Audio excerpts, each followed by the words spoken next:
Welcome to Relentless 2025. I'm doing this program to help you get in the zone for your 2025 and make sure that you reach your potential and that you become the champion that you know in your belly that you could be. How do I know that you're a champion? Because you're watching this right now. If you weren't a champion, you wouldn't care. You'd be watching Netflix, but you're here with your boy, Big B, and that's why I believe in you. Before we jump in, I want to throw this out, so important. Everything that we're about to discuss, the foundation of it all is God and His blessings. Nothing is achievable without His blessing. Nothing is possible without His will. And at the end of the day, I believe in my heart, and I've studied this, by the way, God wants us to be successful. How do I know? Because we're made in His image, and He is successful, and we're supposed to try to be godly. So it is within our purview to be successful. So welcome to Relentless 2025. Let's jump in and let's rock and roll. Number one, success is your duty. It's not something that just falls from heaven and just happens to a select group of people. You have to know that if you want success, that it must be pursued with relentless force and with relentless effort. It is something that is attainable, it is something that is achievable, but it is something that has to be aimed towards. If you have found yourself in a position until now where you have not been successful in different areas of your life, it is because you are not putting enough attention and enough energy in that area. If you want success, you have to pursue it, and it is your responsibility, your duty to pursue it. I once heard a nice quote. It wasn't your fault that you were born poor, but it is your fault if you die poor. In other words, it is within your reach to become successful. It all depends on you. And the question is, are you going to go for it, or are you going to go by the wayside like most people do, and they never go for success? They never even try to get in the area of success because they're scared that they're not going to be able to achieve it. Like I said before, you're watching this right now. I'm going to give you what I have done in my life to achieve success in different areas, and this stuff works. This stuff is real.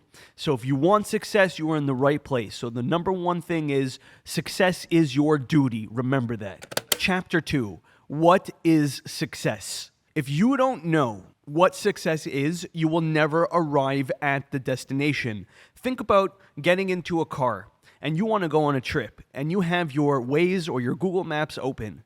If you don't put into the destination where you want to go, you will drive around aimlessly, and you might most probably end up in a dangerous place that you didn't want to be in the first place. Most people are driving around in their lives aimless. They have no idea where they want to go. They have no target. They have no goal. They have no assessment of where their success lies. They're even scared to define success.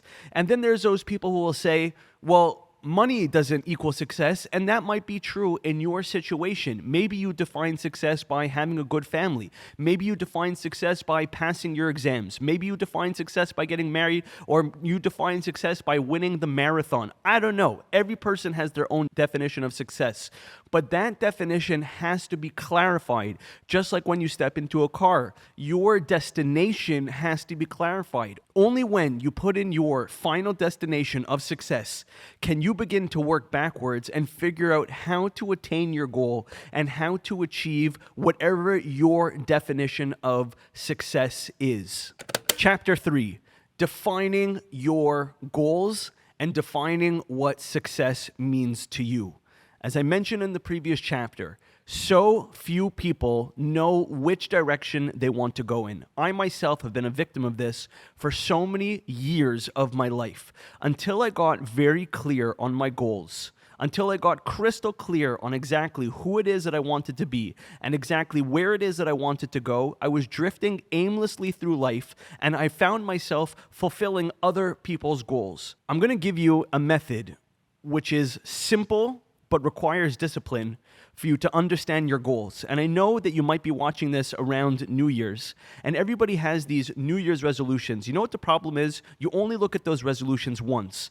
Goals are something that have to be redefined every day, even, I'm going to suggest it, which I do it myself, twice a day. So I'll tell you what I do. Every morning after I do my prayers in synagogue, I take a few minutes and I sit down either with a pen and a piece of paper, or I sit down on my phone in my notes and I write down my goals. And I also do that before I go to bed at night. So the question is, what type of goals should you have? A lot of people make goals, but their goals are too small. Their goals are punching below their actual ability. Everybody has an incredible ability to achieve, yet when it comes down to writing goals, they're scared to write their goals because they're scared of failure, which we're going to get into in a later chapter. But these goals should be, when you're writing down your goals, they should be big, they should be audacious, they should be bold. Because if your goals are not big and they're not bold, they're not going to drive you every day. The point of goals, at the end of the day, remember, is to give you a clear path, a clear destination of where and what you should be working towards every single day. And if your goals are not big enough, then it's not going to motivate you. It's not going to get you out of bed. It's not going to get you juiced up and jacked up in the morning to get out and to go succeed, because your goals are simply not exciting. So your goals should be big. One of my favorite influencers and one of my favorite mentors, his name is Grant Cardone, and he has a concept called the 10x model, which he says any goal that you have, you should multiply it by 10. If you wanted to make $100,000, put it at $1 million. If you wanted 100,000 followers, put it at 1 million. If you want to own apartments, 10x that goal as well. I'm going to give you my goals. These are my personal goals. I'm going to share them with you. These I wrote down this morning, and I write them down every single night. I'm going to share with you my personal goals to show you how your goal setting should look like. So, without further ado, number 1, I have a recruiting business that does $17 million a year in revenue with a $10 million profit margin. Number 2, I own 10,000 apartment units. Number 3, I have $10 million cash in the bank. Number 4, I have a deep and loving relationship with my wife. Number 5, I have a patient, loving relationship with my kids. I enjoy spending time with them, and I learn Torah with them every single day. Number 6, I have 10 million followers. Number 7, I weigh 178 pounds. I work out every day and I'm in tip-top shape. Number 8, I give $2 million a year to charity. Number 9, I have a deep and personal relationship with God, and my trust is an ocean deep. Number 10, I'm happy, confident, and fulfilled. And number 11, I know exactly what I have to do every single day to move my ball forward in order to achieve my dream. And last, number 12, I help millions of people every single year earn more money in their businesses. These are my personal goals. Some days, by the way, they change. Sometimes instead of $2 million a year in charity, I write $20 million a year in charity. Why? Because I can. Some days having 10 million followers is not important to me, and it just doesn't make its way onto my paper for whatever reason. Some days it changes. For example, when I produced my movie called Finding Mashiach, every day, a year before I produced that movie, I produced a movie about Mashiach that was seen by 10 million people all around the world. And now you might be saying to yourself, well, Berel, what happens if you fall short of your goals? Let's take the movie that I had just mentioned, Finding Mashiach, that I had produced. It didn't meet my goal of hitting tens of millions of people. As a matter of fact, it sits on YouTube today, around 600,000 or 700,000 views. But you know what? Had I set my goal for that film to have reached 100,000 people, I would have fallen short on that goal also. You always fall short on your goals. The fact is, I produced that movie for it to be seen by 10 million people. The quality is there, the marketing was there, everything was there. Am I disappointed that it has 600,000 or 700,000 views on YouTube? Absolutely not. Why? Because I know that my whole heart went into it, and I know that because I aimed for 10 million, I was left with 700,000. You have to understand that the world has friction. Whatever your goals are set at, the world will give you a natural friction. People think that when you set a goal, it's like going on an ice skating rink, that there's no friction. You push off and you blast off on the ice skating rink, and you could just push off once, and that one push will glide you all the way to the end of the rink. That's not how the universe, that's not how God set up the world. There is friction. The analogy is more like walking. You're not gliding, it's more like walking, and it's more like walking uphill. So when you're setting your goals have to be done with the effort that requires hitting. For example, my number 1 was to hit a $17 million company in revenue with $10 million of profit. How did I come up with that?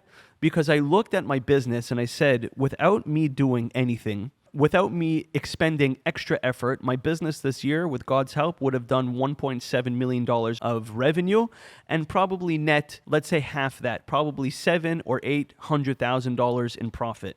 And I remember feeling dissatisfied with that number. So naturally, I went to 10x that number. If I 10x and if I shoot for a company that does $17 million of revenue, my expectation is I'm going to kill myself. I'm going to be at every trade show. I'm going to be at every conference. I'm going to be marketing every single day. I'm going to be reaching out to leads, reaching out to contacts, hiring great salespeople, hiring great recruiters. I'm going to act in such a way that's going to help me get to my $17 million goal. And by the way, if I only hit $10 million, I'll be much better off than had I stuck with my original goal of $1.7 million.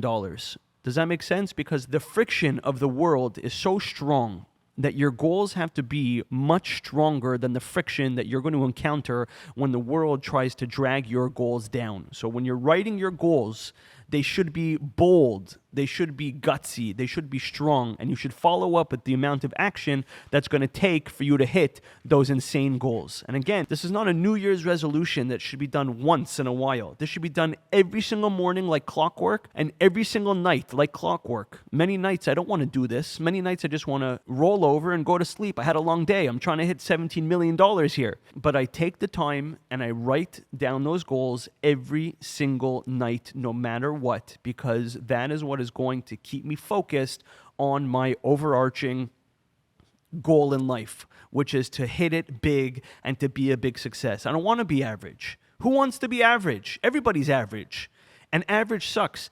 Average is painful. That's not the direction that I want to go in. I want greatness because God implanted in my heart. And if you've watched this program until now, that means that God implanted in your heart greatness. So why suffer with mediocrity like the rest of them? Let's go for greatness. Chapter 4. You will fail. No matter what, no matter who, no matter when, you will fail in your pursuit of greatness. You will fail in your pursuit, in your relentless pursuit of beating out the mediocrity and of pursuing incredible things. Any person that you know, any great actor, any great businessman, any great politician, anybody great that you've ever known, that their name has ever come to your ear and their accomplishment you've ever become aware of has failed, if not dozens of times, hundreds of times. Failure in the pursuit of success is inevitable. And a lot of people are so afraid of failure. They're afraid of what people will say of them. They're afraid of losing confidence in themselves. They're afraid of what their friends are going to say, their family, their businesses, their spouses. They're afraid of losing dignity. But I will guarantee you, one thing that will happen in your pursuit of greatness is you will fail. And what defines the great people from the people that suck, and what defines the people that finally break through that mediocrity and that mediocre barrier, is the people that look at failure in the face and declare boldly, I am not afraid of you. And you cannot fail as long as you stand up and as long as you get back up in the face of adversity and as long as you give it another shot, you cannot and you will not fail. You can't lose. But what happens is a lot of people either A, are scared of pursuing greatness because they're scared of failure, so they never even try in the first place, or they try to pursue their greatness, they try to pursue their goals, and they fail and they give up because they don't have the stomach for the failure. But you have to accept that failure is a natural part of your journey of success. And once you embrace failure, and once you accept that, and once you expect failure, you will not be so demoralized when it comes your way. And a lot of people are held back by their previous failures. They look at their life and they look at their track record, and they may find themselves in broken relationships, with unsuccessful businesses, failed attempts, or whatever it is that they might have pursued in their life, and they might look at their lives and have labeled themselves already as a failure. It's a mistake. You are the only person who could label you a failure. You know, we went to school growing up and our teachers had the ability to label us as a failure. They failed us on our exams, they failed us on our report cards, they failed us in the system. And that idea of somebody else being able to label us as a failure sticks with us. By the way, maybe that failure comes from your parents. Maybe your parents told you that you were a loser, okay? Maybe your parents never believed in you. Maybe your friends, the group of people you're hanging out with, don't believe in you. Maybe your own closest friends and family and cousins, or maybe even your spouse or your boyfriend and your girlfriend, maybe they don't believe in you. Maybe they have labeled you as a failure. But the only person that can label you truly as a failure is you. So you have to catch yourself. You have to catch yourself in those moments when you find yourself labeling yourself as a failure. You have to lie to yourself. I am a winner. The other day I caught myself in the shower and my mind was wandering, telling myself that I'm a failure because I didn't hit my $17 million mark yet. And I caught myself. I said, you are not a failure. You are a winner. You are not a failure. You are a winner. And I repeated that to myself over and over again as the water is beating down on me, that I am a winner, I am a winner, I am a winner. And you have to remind yourself that when the failures come, that they are just bumps in the road and they do not define you as a person. Don't be afraid of failure. Embrace it and use it as a springboard to jump over. Chapter 5, do what you fear the most. Fear is a very funny emotion that people run from with all of their might. What they don't realize is fear is the biggest indicator that you are finally punching at your proper weight class. When we are not afraid, it means that we feel comfortable. When we are not afraid, it means that we are doing things that are within our skill set and are within our current purview of where we are right now. When you are about to embark on something that makes you afraid, it means that you are doing something new. It means that you are doing something meaningful. It means that you are doing something fresh. It means that you're finally achieving something that is greater than what you have previously achieved. So when you begin to feel fear, you shouldn't move away from the fear, but rather you should move into the fear. Fear and excitement are actually a very close emotion. Fear is something that is so closely related to excitement. A small example is roller coasters. Why do people like roller coasters? The dominant emotion on a roller coaster is fear. And there's certain moments, once that roller coaster drops and you're in a free fall and you realize that you're safe, you realize that it's actually exciting. You realize that it's fun. People want the emotion of fear. It's something that should be ran towards, and you should learn to replace the feeling of fear with the feeling of excitement. It is a good thing. It means you're moving in the right direction, not the wrong direction. Some of the greatest things that have ever happened to me in my entire life were the things that I feared the most. When I left my family business almost 10 years ago, that was one of the scariest things that I've ever had to do. I left a stable job with a beautiful future of growth, with a high position in a company, and I left that business for personal reasons, and I had to leave that business, and it was the scariest thing that I ever did in my life. That was the greatest gift that God had ever given to me. It was so scary. It was so petrifying to make that move. But ultimately, that was the best thing that ever happened to me. And getting married was another one of them. When I got married, what a scary thing to do. To commit to living with somebody for the rest of your life, that is a big commitment. That is scary. That was the best thing that I ever did. Today, I have 5 beautiful children. I have a beautiful wife. I have a beautiful life, but it was scary. Going to yeshiva when I first started becoming religious, I was working at my family business and I had to leave for an entire year. I didn't know if I was going to have a job when I got back, but going to yeshiva was one of the best things that I had ever done. Moving to Panama was so scary. I lived in Montreal my entire life. I lived there for 32 years of my life. I picked up my entire family and my entire life at 32 years old, and I moved to a third world country, which happened to have been the best thing that I ever did in my entire life, but it was so scary. And right now, I'll tell you, if you're interested in what I'm flirting with now that is scary, I'm going into real estate. With God's help, I'm going to start buying real estate deals, and it's something that's very scary. I don't know all the ins and outs of real estate. I don't know all the answers. I don't know what is a great deal, what isn't a great deal, how to get my financing, how to not get my financing, how to get investors, how to buy it, how to sell it, how to write it, how to underwrite it. I don't know any of those things right now. And every day that I learn is a scary endeavor because I know that that's where I'm going towards, and it's an area that is completely unknown for me. Which brings me back to my original point, guys, which is when you're writing down your goals, and if you notice, if you remember, that real estate was my number 2. I own 10,000 apartment units. When I was writing these down for the past, 6 months, And that kept on showing up every day, or even getting my business to $17 million. I don't have all the answers. I don't know exactly every turn I have to make and every move I have to make. I don't know every single thing that I have to do. A lot of times when I write down my goals, I don't know how I'm going to get there, but I know that I have it as a final destination. Just like driving a car, we're going to go back to that analogy. When you put in a destination in your GPS, you don't have to know every single turn for the next 150 turns. All you got to know is your next move. Your next turn, what is coming up in 100 meters? What's coming up in the next mile? What's coming up in the next 2 miles? It's all you have to know. You have to know that, what you have to do now, and you have to know what the final destination is. Everything in between becomes clear. So I'm scared of real estate right now because I don't know it, because it's something that is a dream of mine. It's something that I hold very, very near and dear to my heart. But I'm scared of it because I know that it's finally punching at my weight class, and it's a challenge that I want to go into, that I've been really wanting to do for years now. So the fear is an indicator to me, not something that I should move away from, but something that I should embrace, and it's something that is exciting to me.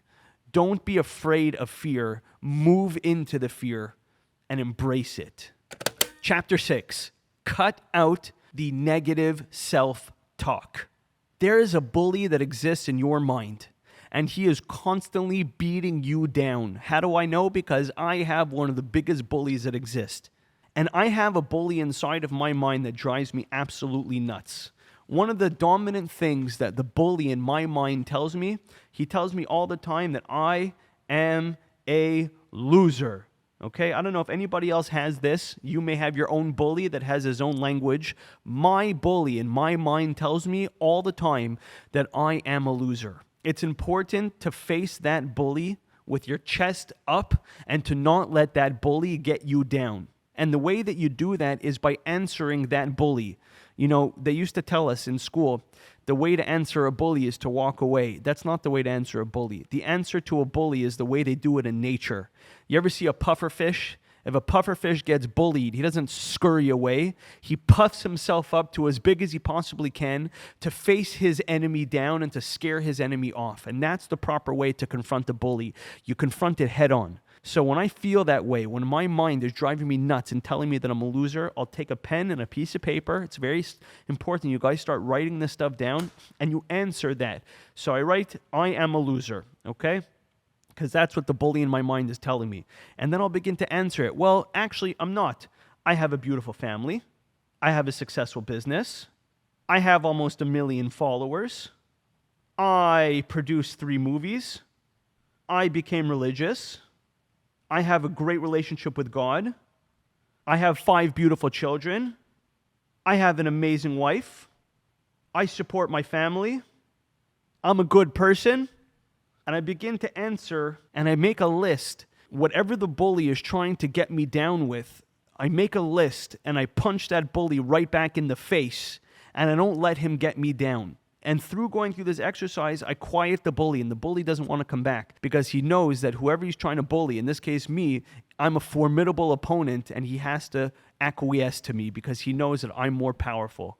And really those voices inside of our head that lower our confidence are really just trying to do that. They're just trying to lower our confidence. And every person, you watching this right now, you have achievements. Getting out of bed today was an achievement. Watching this program right now is an achievement. You went to school, you had friends, you had a life, you have relationships, you have wins in your life, but you have to get them down. You have to write them down.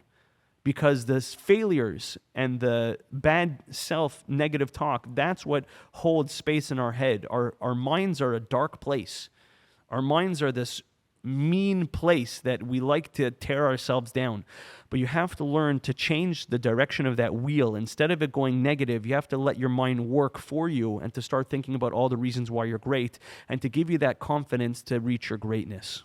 And by the way, one of the best ways to do this, another hack that I have besides answering myself, you get a group of people around you, a very small group, 3-4 people max, that these people are people that love you, they're people that believe in you, and they're people that really truly want your best. And whenever you're having a bad day, and whenever you're feeling down about yourself, you go to them and you allow them to help pick you back up.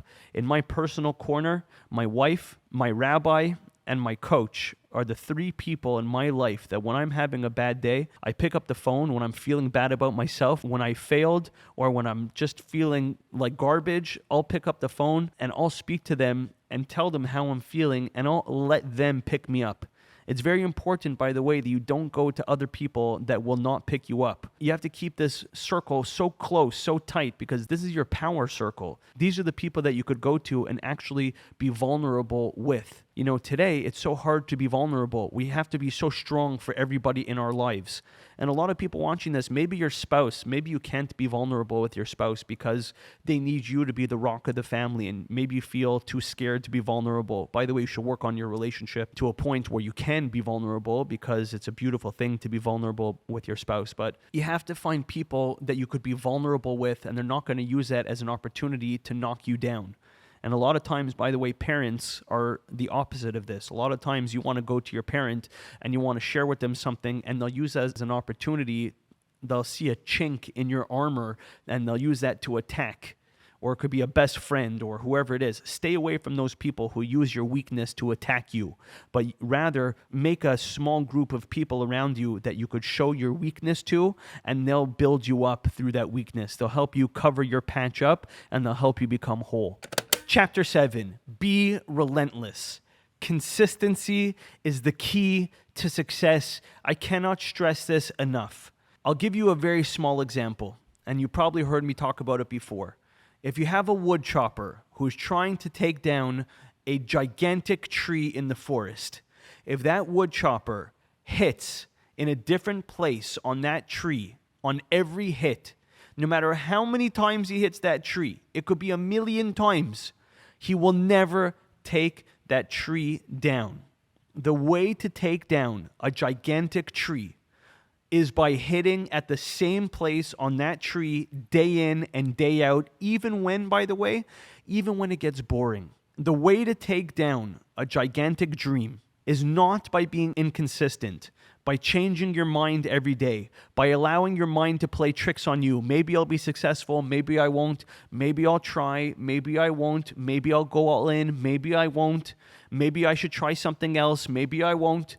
That is a recipe for a disaster. That's the equivalent of a wood chopper hitting a different place on the tree every single day. The way to take down your big goals and your big dreams is by every single day waking up and being a consistent, persistent, relentless wood chopper. Every day you get up like a machine and you set your schedule like a machine, and you consistently try to take down your goals, and you hit at them day in and day out. That is the way that you will hit your big goals. I once had a business mentor when I was first starting out in the video production business 10 years ago, and he was well advanced than I was. And I said to him, you know, how did you build this business? He built a multi-million-dollar video production business. And he answered the question with another question.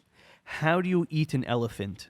And the answer was one bite at a time. The way to eat an elephant is one bite. You cannot eat an elephant in one shot. It requires one diligent bite after the next.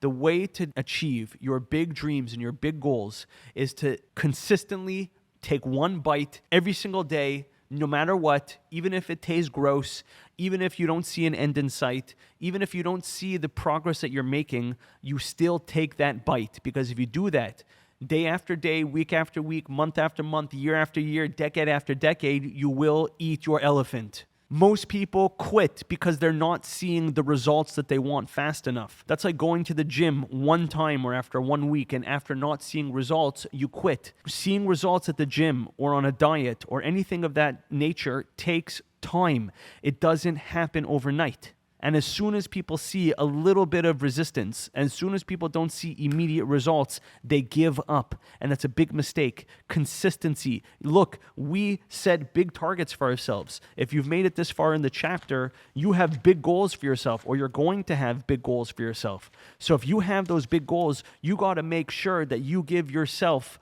consistent, relentless effort towards those goals. And the road to success, by the way, is absolutely miserable. It is a miserable, miserable go. I spoke about producing my movie a few chapters ago. The amount of effort that was needed to produce that film was a nightmare. The amount of organization, the amount of orchestration, the amount of planning and preparation was an absolute nightmare. And every moment up until I go to show that film on the big screen was a nightmare. But it was worth it. It was worth it because at the end of the day, when I pass away at 120 years, I know that I did my part to help bring Mashiach through that video. Or whatever it is that your goal is, you want to make sure that you feel good about yourself when you close your eyes at your final breath. And the way to do that is through relentless effort, even when it gets miserable. Guys, this is going to be miserable. But I got news for you. Life is miserable, all right? Our sages teach us, against your will you're born, against your will you live, against your will you die. No part of life is fun. But you know what's also miserable? Not achieving your goals. You know what's miserable? Doing nothing. That feels terrible. You know what's also miserable? Not going after your dreams. That is also miserable. So if you got to choose a misery, choose the misery towards achieving. Choose the misery towards success. Choose the misery towards abundance, because you're going to be miserable either way. So you may as well be miserable at the top than miserable at the bottom. I know this sounds a little bit morbid, maybe, that I'm talking about how life is so miserable, but I'm just quoting from Torah. Against your will, you're born. You don't want to leave heaven. Against your will, you live. You don't want to live. It's difficult to live. And against your will, you die. And when it finally comes time to die, you don't even want to die. It's not a pleasant experience, but while it's not pleasant, you may as well be going for the gusto. Chapter 8, be patient. Now, I don't like patience in general.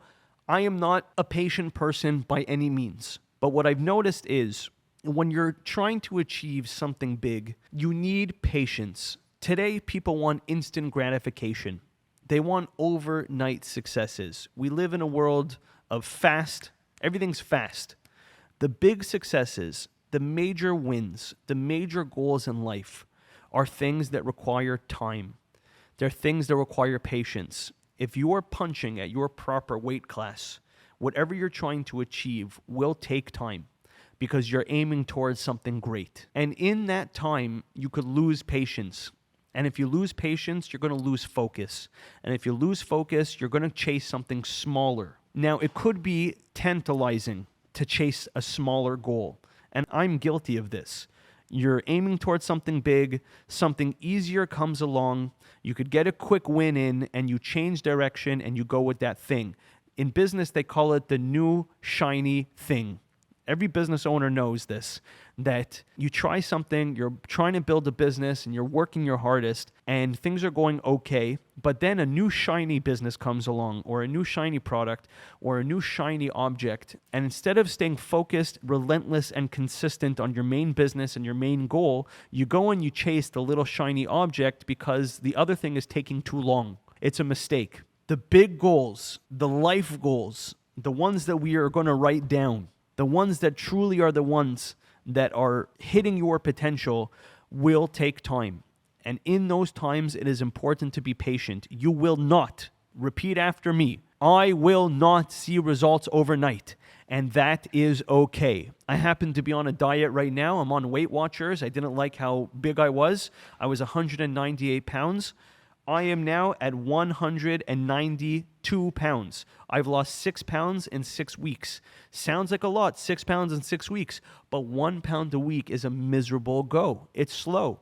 It's very slow. And there's parts of me that say, to heck with this diet. I want to get off of it. I want to go eat hamburgers. But if I stick to this diet and I lose 1 pound every week, that means that in 10 weeks, I'm going to be 10 pounds off. But 10 weeks is a long time to stay disciplined. Be patient with the process and don't expect overnight results, because if you do, you're setting yourself up for failure. Start thinking about your goals, not in terms of 1 week or 1 month or 1 year. Start thinking about your goals in terms of 10, 20, 30-year goals and aim towards those big goals and set yourself up for that direction. Go big and go stable and do it patiently. Chapter 9. Don't settle for average. In your pursuit of greatness, in your relentless pursuit, you will find yourself many times exhausted, tormented, and feeling down about the fact that you have not hit your goals yet. And I am whispering in your ear, as your beloved friend, coach, advisor, whatever it is you want to call me. I'm telling you that in those moments that you say to yourself, I was having an easier time going for average.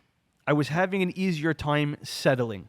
That is a short-term relief for long-term pain. That is a short-term solution for your long-term goals. One of my biggest fears in my life is to be 50. I'm 36 now. One of my biggest fears in my life is to be 50 or 60 years old and still have to go to conferences and trade shows and peddle my goods and push and beg for sales because I need the cash. I am putting in the work now with God's help so that my business and my financial life and my everything around me, all my goals are so red hot that the momentum is so strong that I, at a certain point, if I want to go on a vacation for 2 months with my family, 3 months, for a year, I'll be able to do that. If I want to be able to buy my wife whatever it is that she wants, I'll be able to do that. If my children decide that they want to be rabbis in some far-flung country in the world, I'll be able to support them in that endeavor, no problem. My kids need to get married. I'll be able to marry them off with no stress. But in order to achieve that, mediocrity and being average will not help me get there. A lot of people, when they're going for their greatness, they will resign themselves to going after. They'll give up, essentially. They'll say, it was much easier when I was just trying to be average. And the answer is, it is easier to be average. It is difficult to be great. I don't know if you've ever been bike racing before, but I used to bike very intensely. And it's very easy to go at an average speed. Once you start to go fast on the bike, it's hard to keep up that momentum. But that's the way that you break through the pack. Or anybody who's ever been jogging before, it's easy to take a light jog. It's hard to sprint. And what I'm saying to you is, jogging is the most miserable choice that a person could make in their life, because you'll find yourself at 50, at 60, at 70, at 80 years old, and you have nothing to show for yourself. You'll have no momentum. You'll have no, as we say in Spanish, fuerza. You'll have no power. You'll have no strength behind you. Why? Because your whole life you just got by. And when you get by, you have no extras with you. You want to make sure that by the time you are a little bit older, then you have all the extras, all the bounty, all the spoils of war. You want to make sure that you have those with you so that you could live a life of abundance, so that you could live a life of greatness. All right? You don't want to be one of those guys who has to rely on everybody else to live your life. You want to be the man. You want to be the patriarch. You want to be the matriarch of your family. And the only way that you're going to be able to do that is to sprint, baby, sprint. All right, so in those days, I'm getting all fired up now because I hate mediocrity. I hate average. And I'm talking to myself just as much as I'm talking to you. In those days where you want to just give up and you want to be average, you got to reclaim that power. And you got to say to yourself, I am not aiming for average here. I am aiming for greatness. And greatness is difficult. And it's hard to reach for greatness. But if you want to be at a place in your life where you're the guy that everybody comes to for help and not the other way around, you got to sprint. And don't settle for average, even when it hurts. When you find yourself, and I found myself many days like this, where I'm at my full exertion. I'm waking up at 6 o'clock in the morning. I'm working out for half an hour. I'm in the office by 8 o'clock. I'm filming my content. I'm writing my emails. I'm on the phone. I'm going to conferences. I'm doing what I have to do. I'm pounding and I'm shoving and I'm pushing. On those days, I'm exhausted. It's hard to keep up that level of intensity. But my experience has been, when I'm at that level of intensity, good things start to happen around me. I once heard an expression that the harder I try, the luckier I get. And you don't want to be average, because the less you try, the less lucky you're going to get. Don't be average. And number 10, our final chapter, is make a support system around you. I can't stress this enough, and I spoke about it previously in the other chapters. Make a support system around you. It's lonely at the top. That expression exists for a reason. Most people will not have made it to the end of this type of program. Most people are resigned to a life of average. And if you've watched until now, you are clearly not one of them. It is lonely at the top. I go to events sometimes, and I see people around me, and I say to myself, how are these people all so relaxed? They're all sort of just living life with emotions, and they're not striving. They're more like floating on top of the ocean, where I'm trying to be like a jet boat on the top of that ocean, and it's a bumpy ride. It's bumpy. Every wave, boom, the faster you go, the more those bumps get you. It is lonely at the top. That expression exists for a reason. It's important to have a success network around you of people that you could speak to when you're feeling down and when you're feeling unmotivated. I think I mentioned already, it's worth mentioning again. I have a coach that I speak to once a week. Her name is Rachel Eden. I highly suggest you reaching out to her. She's awesome. And she helps me every Monday. I meet with her for 1 hour and I unload on her. It's hard to operate at these levels. It really is. Not going to lie. I'm human. And it's hard to operate it's hard to sprint. Imagine being a runner and you're always in sprint mode. It's difficult. And having a coach helps you refocus and helps pick you up. And I feel bad because every week I dump on my coach, but she allows me to dump and she allows me to refocus and regather my energy and regather my strength. Having a good rabbi helps, or a good spiritual mentor helps to help you not only reach your financial goals, but to make sure that you're actually doing what God put you in this world to do. You know, who's to say I'm supposed to make $10 million a year? Who's to say that? Maybe that's not what God wants for me. But after speaking with my rabbi for many, many hours about this, we have both decided, and he's given me the guidance, that if I have the tools and the ability to become extremely wealthy with God's help, then that is not only is it okay, but it's my mission in this world. You may not be able to afford a coach. You may not have a rabbi. Get a friend who believes in you, a friend who you could check in with weekly and who you could share your doubts that you're having, share your struggles that you're having. You can't go at this alone. You're about to operate at the most optimal levels of humankind. And the greatest athletes all had coaches. I don't care if you're Tiger Woods or if you're Michael Jordan. The greatest actors have acting coaches. I don't care if you're Leonardo DiCaprio or Julia Roberts. They all have coaches. All the great CEOs of all the great companies that you know, they all have business coaches. And they help them because speaking to another person is a very, very powerful thing. You get out of your own head at least once a week. And equally as important to having somebody that you could speak to is knowing who not to speak to. There's people in this world, most people, by the way, I hate to say it, most people don't share the same ambitions that you do. They are scared, they're in their own heads, they're in their own rhythm and their own groove, and they're not aiming for greatness in their life. So if they're not aiming for greatness, your greatness will threaten them. And they will consciously, or more often than not, unconsciously try to push you off of your greatness, because by you becoming great, you're highlighting their averageness, right? If everybody's average, then you're not highlighting anybody's non-performance. When you become great, you standing one level above everybody else will mean that they are a lower level than you, and most people don't want that. Most people want to be at the same level as you. So you have to be very careful who you share your dreams, who you share your goals, who you share your ambitions with has to be very, very careful. You have to do it very thoughtfully because not every person wants to see you succeed. A dream is like a little flame.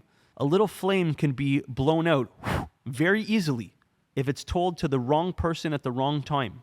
Do not share your goals with just everybody. That is a privilege. Your greatness is a privilege that should be shared with only a select few until you get to a point where your greatness is so strong, where your goals are so strong, where your conviction, where your success is so strong that no matter who throws their water, no matter who throws their shade on your fire, it won't diminish you at all. Be very careful who you share your hopes and aspirations with because not everybody wants to see you succeed. That brings us to the end of our program. I hope you enjoyed Relentless 2025. I'm so honored to have spent this time with you. I'm so proud of you for taking this time for yourself, to build yourself, because once you become great, you're going to inspire other people to become great around you and help other people reach their potential too.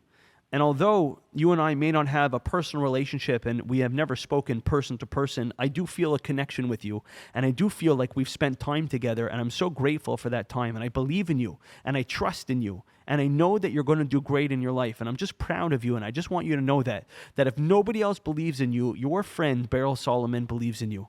If you enjoyed this video, please do me a favor. Please leave me a like. Please leave a comment. Please share it with your friends. And if you like this video, you're going to love the one that's coming up next.